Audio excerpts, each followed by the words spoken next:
going on, Jerome's? So the Minnesota Vikings are 5-0, flying high into the bye, and with the NFL trade deadline coming up in early November, the Vikings certainly should be buyers at the deadline. Now, there's a laundry list of players and positions that we would like. Yes. And Kwesi ain't afraid to roll the dice. Kwesi's going to be gambling a little bit, but I know that we're famous as muy infamoso on this channel of every single player that's available, Vikings must trade for, Vikings must sign, Vikings must draft. But there's a pretty notable player on the trade block right now, or I'm just like, nah. So Davante Adams.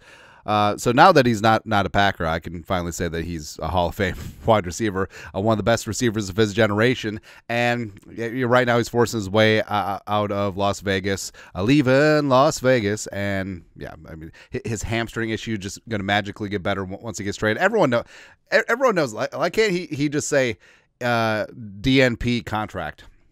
Or DNP trade or something like that. But, Davante Adams forcing the issue. He's going to be traded at some point. I don't know where he's going to go. I know there's a lot of hype to him and the Jets, even though they just fired Saleh. But Davante Adams doesn't solve any of their issues. But it doesn't matter, right? But like we said, respect. Davante Adams is an elite receiver. And he still can do the damn thing even at an advanced age. But I'm just not feeling this one, right? And even though it would be fun to reunite the stars of the receiver documentary, and Davante Adams and Justin Jefferson, I'm sure would love to play together, and there would be a dynamic duo. There's a couple reasons. There's a couple reasons why it's just like nah. So first off, this may seem like hyperbole, but the Vikings do go 5 deep at receiver. So the Vikings, obviously with Jefferson and Addison, hopefully Addison stays out of trouble on the bye week. Jalen Speedy Naylor really has established himself as a nice wide receiver 3. Has 3 touchdowns on 8 catches for 137 so far this season. He does have the highest quarterback rating when thrown at any of the Vikings receivers. Jefferson is obviously doing his thing. Jordan Addison is starting to get into the action as well. Powell's had a couple of nice catches, as well as Sherfield.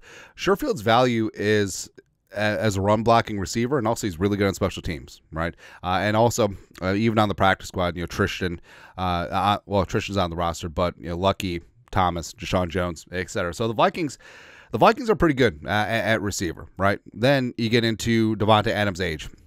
So he does turn 32 in December, and this would be a patchwork all-in situation. Now, this would be a better fit for other teams. Like I think that the Buffalo Bills make a ton of sense for Davante Adams at this stage, but who knows if they're going to do that.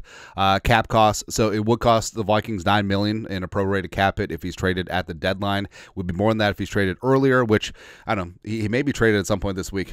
It seems like things are starting to really come together. Also, he would need a new contract. So his 2025 base salary is $35.64 million, and even though it's exhausted guaranteed money and there's still 2 more years on his deal, like that obviously isn't going to fly. So you'd have to be re-signing a 32-year-old receiver who's going to be 33 next season to an extension, and even though the Vikings do have the cap space, it ain't about it. Also, the trade cost. So it's rumored to be a 2nd-round pick, and even though I respect Kwesi saying F them picks. I mean, the Vikings are pretty bereft right now. It would have to be like a 2026 2nd-rounder, which nah. Also, there are other needs that the Vikings should address at the trade deadline, which likely won't cost them the amount that Davante Adams would, whether it's picking up a running back, whether it's interior offensive line, whether it's defensive line. Actually, I wouldn't mind if they trade that 1st-rounder for Quinnen Williams if the Jets are fully just in tank mode. Go ahead, man. But overall, would it be fun? Yes. I mean, absolutely, it would be awesome if Jefferson and Davante were together. But yeah, I'm not about trading premium draft picks for a soon-to-be 32-year-old receiver. And even though Addison's been an issue at times, I'm betting on his youth and upside more than Davante Adams right now. Right, so I wouldn't be interested in having him be part of the deal. So I don't know. Unless we can interest you in our finest at Caleb Evans and like a 5th-round pick. Nah, I'm out, man. Which is, again, kind of weird because we're always about the Vikings need to trade for blah, blah, blah player. Not this time. But your thoughts are thoughts. Vikings should not trade for Davante Adams. Nah. Quinnen Williams, Nick Chubb, and Ryan Kelly no matter what. There you go. Let us know your thoughts, our thoughts, comment section. You know what to do. Skull, production value.